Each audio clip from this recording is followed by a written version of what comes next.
Hello students, welcome to Alforce e-learning junior intermediate English class. I am very much happy to appear before you once again to continue the lesson of fourth module, that is spoken English and broken English.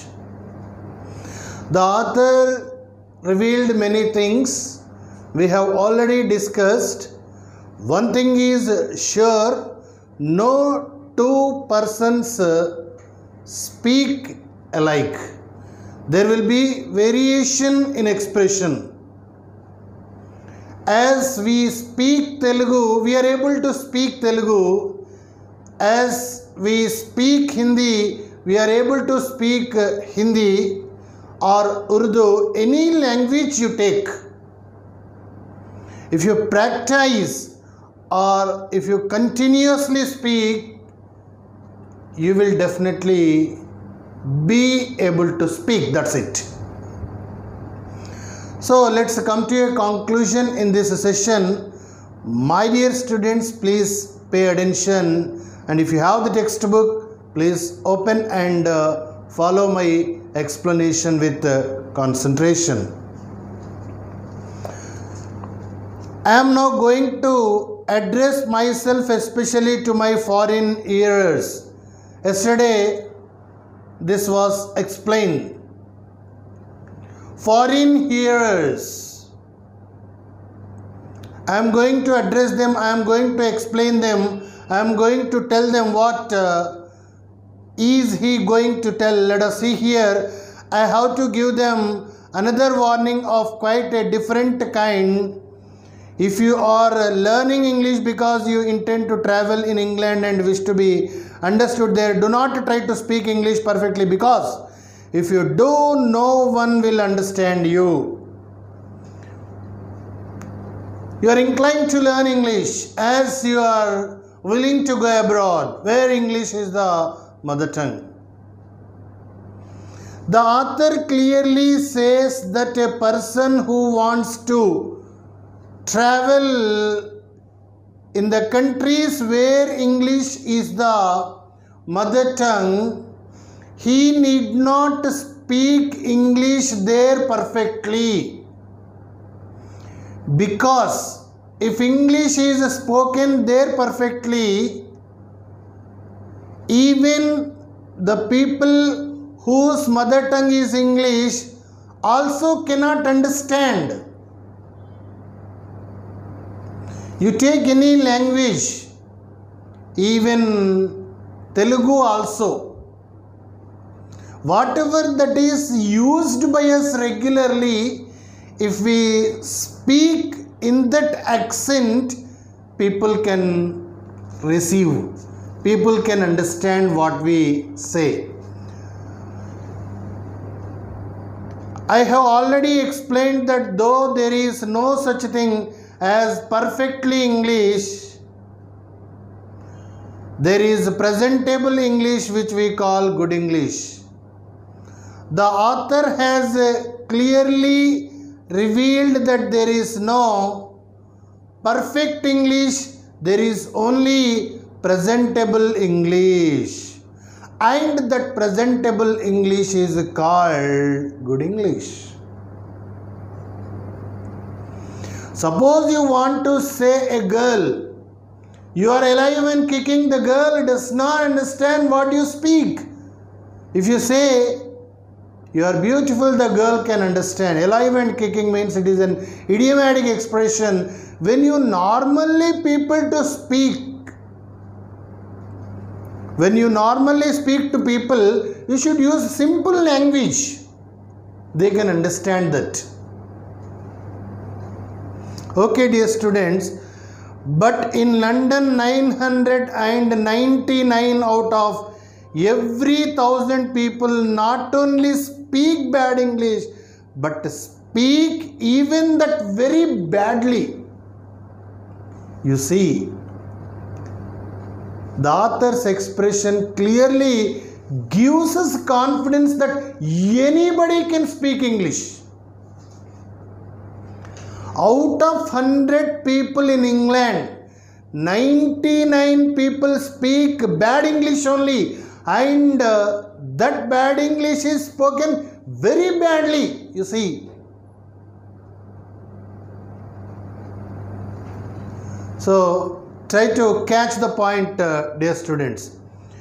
You may say that even if they do not speak English, you may say that even if they do not speak English well themselves, they can at least understand it when it is well spoken. You may say, when they do not speak English, as you have just told, at least they can be able to understand when English is spoken well. They may not speak, but they can understand easily. They can understand easily when English is spoken well. So that's what he says. They can when the speaker is English. When the speaker is an Englishman, they can understand his English. You take even Telugu or any other regional language. I speak to you in Telugu. Whatever the accent you follow, if I speak with that accent, you can easily catch. Sometimes we speak to Muslims in Hindi. Whatever we know we speak, they try to understand us. And they try to speak in Telugu. We try to understand them. We speak very badly, obviously, I frankly say to you. But they can try to understand. In the same way, they also speak in Telugu. They don't know, in fact. Some people may know, that is different. They try to speak in Telugu, we will try to understand. English is same, in the same way. Okay, dear students. But when the speaker is a foreigner, the better he speaks, the harder it is to understand him. When the speaker is a foreigner, other than Englishman, suppose an Indian goes to England, Indian tries to speak English very well. That Englishman cannot understand you. That Englishman cannot understand the speech of the Indian also. When the Indian speaks too well, even here also, when we use vocabulary, difficult vocabulary, can that be understood by all people? Can that be understood by even English people? Though they speak English regularly, if difficult sentences are used, can they understand? No. So, dear students, try to understand. You see here, no foreigner can ever stress the syllables and make the voice. Here the author says about the native speakers. No foreigner can speak like a native. Different expressions. What are those different expressions you see here? Voice raise and fall. Raise and fall in expression. Sometimes high pitch, sometimes low pitch. In question and answer, that may be an interrogative expression or an assertive expression. That may be a statement or that may be a question. Okay, assertion and denial. That may be anticipation or acceptance or denial. And in refusal and consent, may be giving permission or maybe rejecting permission. To do all these things, one has to utter words, one has to speak out something, and that expressions vary in inquiry or information. In all these things, exactly as a native does. An American cannot speak Telugu as we speak.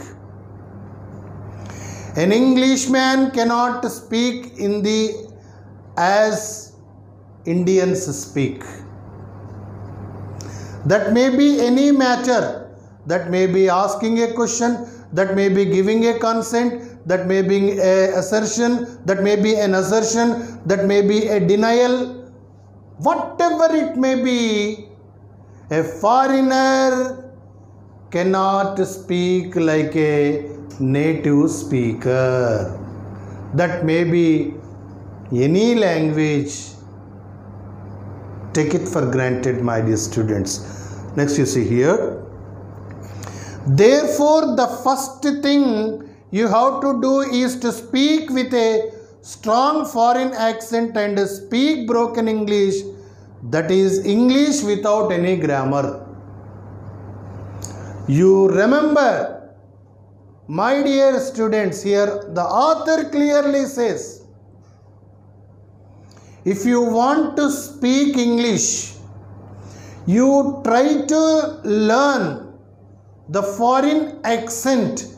In that accent, you try to express your words. You try to utter the words. And without any grammar, you need not worry about the grammar. English without any grammar. If you speak with grammar, that will be fine. But to convey what you want, for that you need not use any grammar also. It is clearly revealed by the author. The other person may not be good at grammar, but he can speak English. And if you use difficult words, he may not know the meaning, then he cannot understand the sentences, what you speak. Therefore, in foreign accent you speak, without any grammar you speak, and without any fear you speak. That's it. Don't try to speak pure and correct English. If you speak like that, the listener cannot understand. Try to keep that in mind. Then every English person to whom you speak will at once know that you are a foreigner. Every person who speaks English, every English person can come to know that you are a foreigner. Suppose a foreigner comes to our area and he tries to speak in Telugu. By understanding or by observing his accent, you come to know that this person does not belong to our region.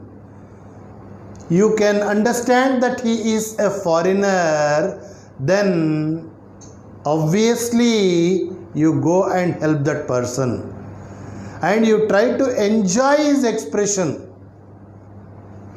Okay, you see here, he will not expect you to be polite. Then every English person to whom you speak will at once know that you are a foreigner and try to understand you and be ready to help you.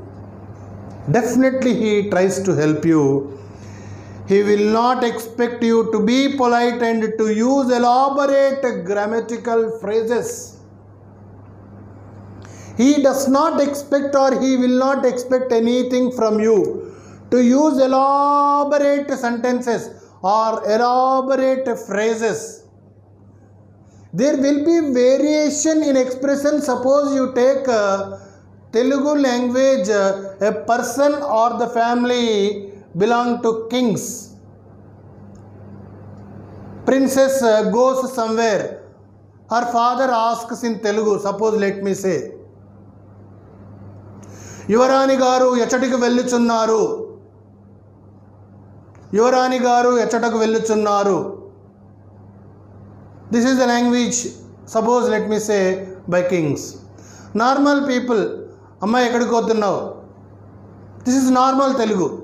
And if you go to a village old man, suppose he wants to ask, "Oh bala ఎడిపోతానే?" This is another expression. I expressed in regional language in Telugu. Variation you can be able to understand. This prevails everywhere. In English also, you should use the language which can be understood easily by the listener. Don't speak purely. Normally you speak, and you speak acceptable English, presentable English. You need not use grammar. It doesn't mean that you should not learn grammar. But to convey the information, sometimes grammar is not necessary, according to the author. Then you see, he will be interested in you because you are a foreigner and pleased by his cleverness in making out your meaning and being able to tell you what you want to know. He will be interested in you because you are a foreigner. As you are a foreigner, the native naturally will show some sort of interest on us, or interest on the foreigner. If a foreigner comes to our area, just now I have revealed you, so we show some sort of interest, we enjoy, and we are very much pleased to help them. Okay, so in the same way here also, pleased by his cleverness in making out your meaning and being able to tell you what you want to know. Just in their accent, if you ask anything, that person will come to your protection and rescue in giving you proper information. If you speak perfect English, that person may not be able to understand what you say. So normal English you speak. So that's what the author says here. And the next paragraph you see, my dear students, if you say, "Will you have the goodness?" If you say, "Will you have the goodness, sir?" Will you have the goodness, sir, to direct me to the railway terminus at Charing Cross? Pronouncing all the vowels and consonants beautifully, he will not understand you and will suspect you of being a beggar or a confidence trickster. Suppose you want to know the address. Will you have the goodness, sir, to direct me to the railway terminus at Charing Cross? It's a place. Terminus means end. So could you tell me where that particular area is? I will be very much grateful to you if you please reveal this. If you use a complex sentence for knowing an address, and all vowels and consonants are beautifully expressed, and the diction is very decent, but the listener cannot understand you, and he also comes to a conclusion that you may be a beggar or a confidence trickster. He does not understand you, in fact. Simply you should ask. What is to be asked is just But if you shout, please Charing Cross, which way?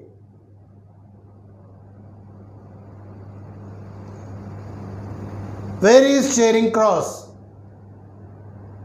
Simply if you ask, that will be enough. Where is assembly in Hyderabad? Suppose if you ask, that person shows there is assembly.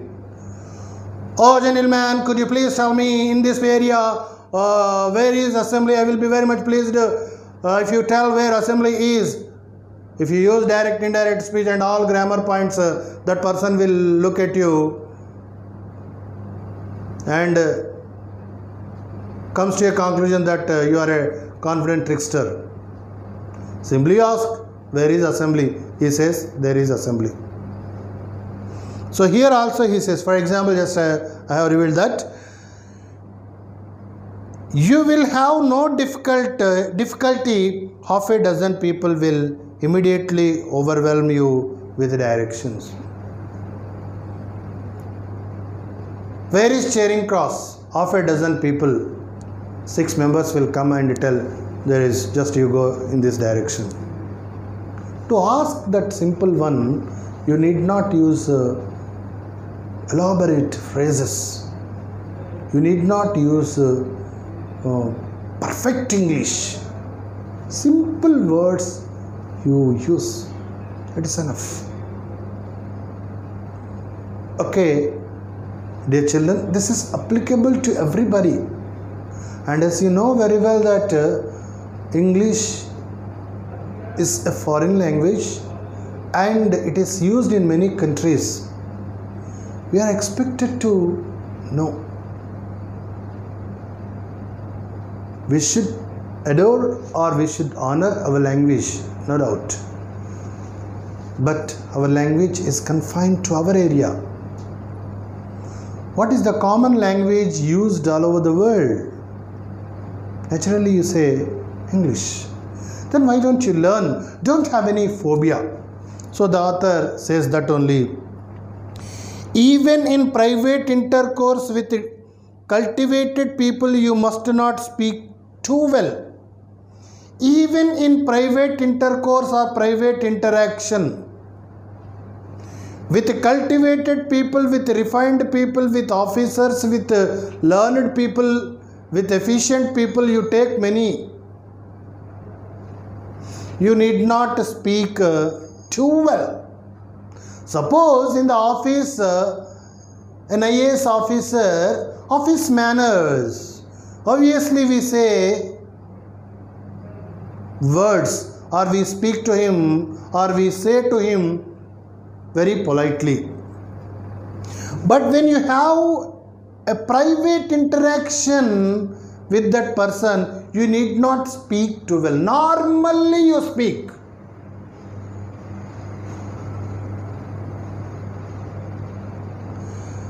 Suppose our father, when he meets the delegates, he speaks politely because that is necessary in the office.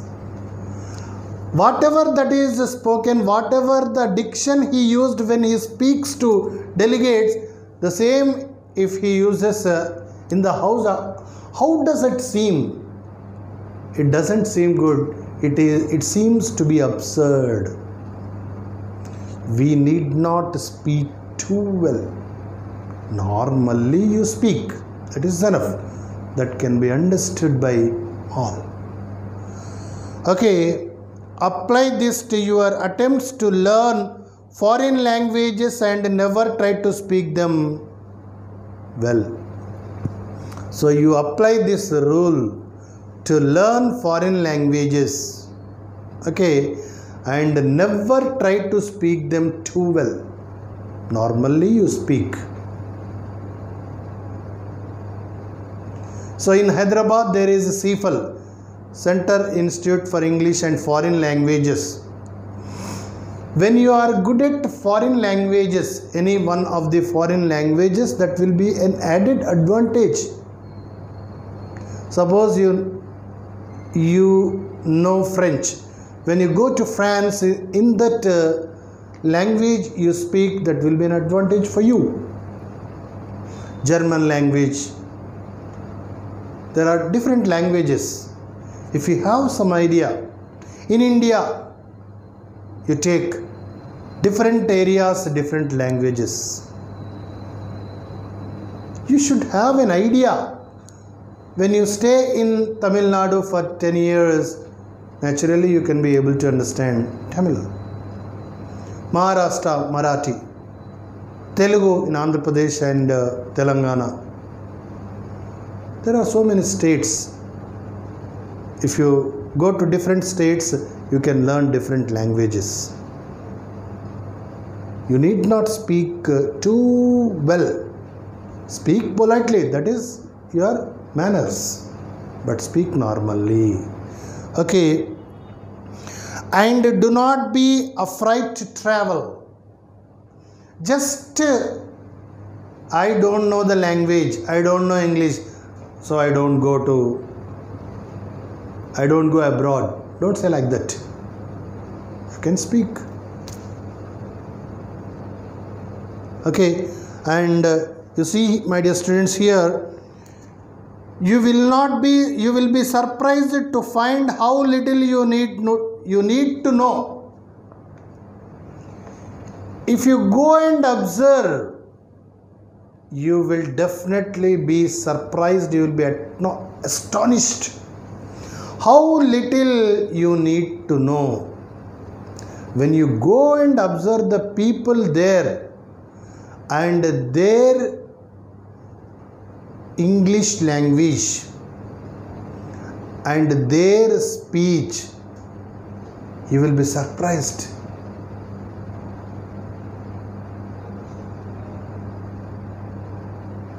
I am being surprised. This much easy English is. You will get that feeling. Okay.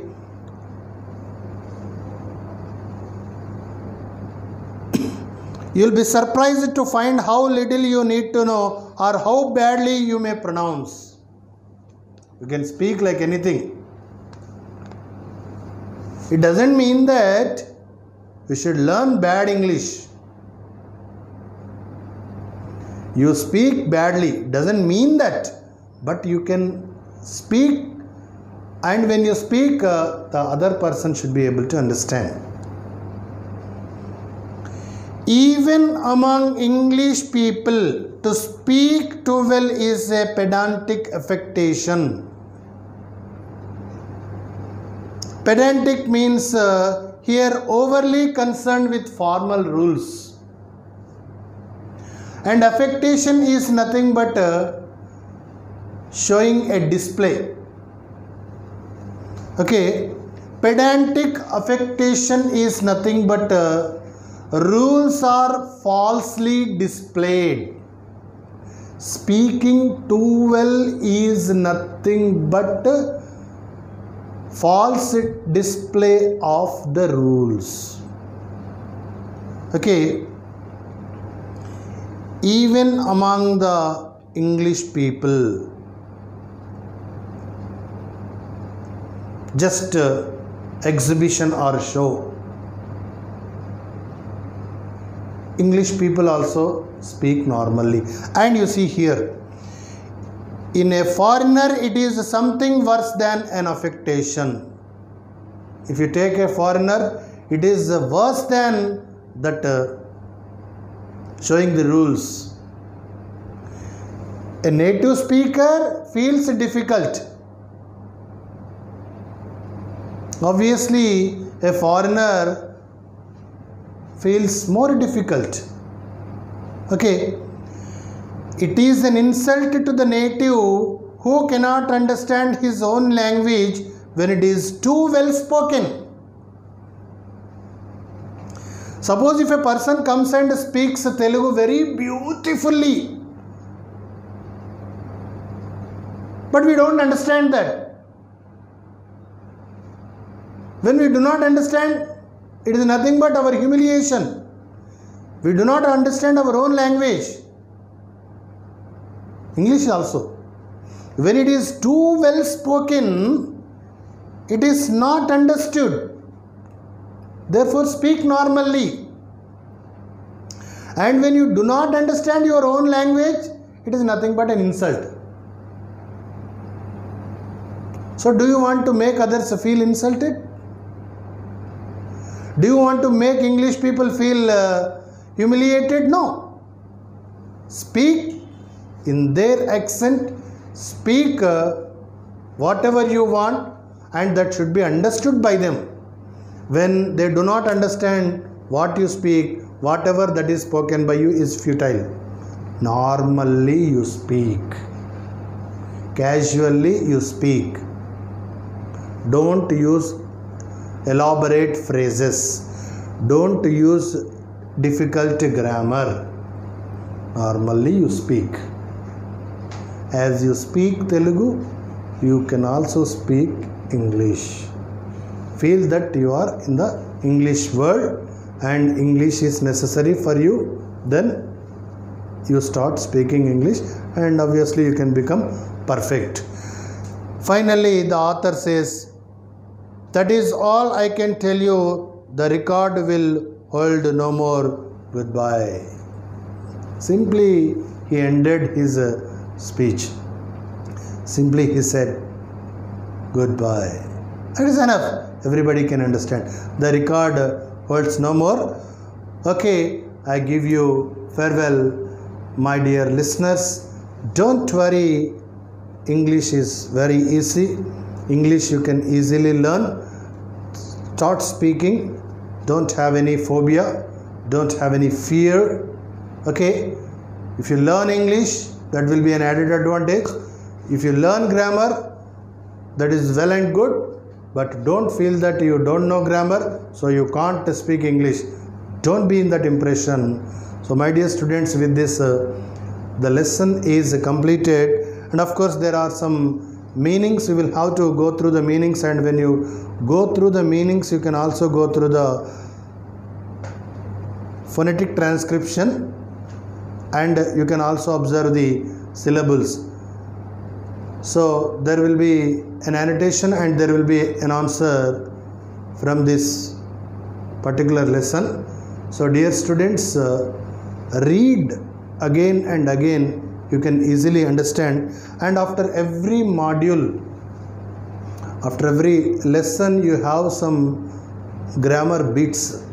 Of course we have not started grammar, that's why we are not explaining you the grammar bits. So when the grammar is started, all grammar bits are also explained. My dear students, pertaining to English in intermediate, getting maximum marks is a cakewalk. It's a piece of cake. It's a piece of cake means you may not understand. So piece of cake means it is very easy. It's very easy. I used a simple word, you can be able to understand. Like this, English should be spoken. Okay, dear students, so with this my explanation is over. Lesson from module 4, spoken English and broken English. It has taken 3 sessions to complete. No problem. Dear students, read the lesson thoroughly again and again and develop confidence that English can be spoken anywhere. So start speaking English from today onwards and get perfection.